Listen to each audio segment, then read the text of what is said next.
বন্ধুরা সবাই কেমন আছে? আশা করি ভালো আছে। আমি পিঙ্কি ছোট একটা ভিডিও নিয়ে চলে এলাম।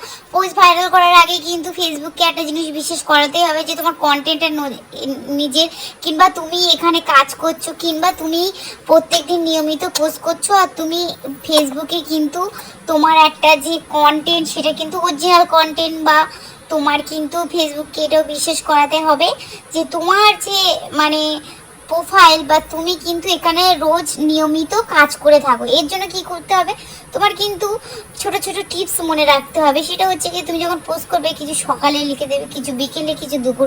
অ্যাজ এ তুমি যদি দুটো ভিডিও পোস্ট করো, বা একটা ফটো পোস্ট করো, বা তুমি অ্যাজ এ একটাই ফটো পোস্ট করো, সকালবেলা লিখবে যে ওখানে পোস্টে তুমি যাই ক্যাপশন দাও, কিন্তু ক্যাপশনের লাস্টে লিখবে যে সকাল। তার মানে বুঝে যাবে যে ফেসবুক তুমি সকাল, দুপুর, বিকেলবেলা অল টাইম অ্যাক্টিভ থাকা। যদি তুমি রাত্রি একটা বা সকালে একটা পোস্ট করো তো আরোই ভালো। আর যদি তুমি সকালে একটা পোস্ট করতে চাও, বিকেলে একটা, রাত্রি একটা, দুপুরে একটা, তাহলে তো আরোই ভালো। ফেসবুক এটা বুঝে যায় যে তুমি কন্টিনিউ পোস্ট করে থাকো এবং তোমার কিন্তু ফেসবুকের সাথে ভালো একটা অ্যাক্টিভ, আর কিংবা তোমার বুঝতে পারে যে ফেসবুক তুমি নিজস্ব তোমার টাইম, তারপরে তুমি ফেসবুকে একটা মানে সোশ্যাল মিডিয়াতে কন্টেন্ট ক্রিয়েটার অ্যাজ এ কাজ করছো।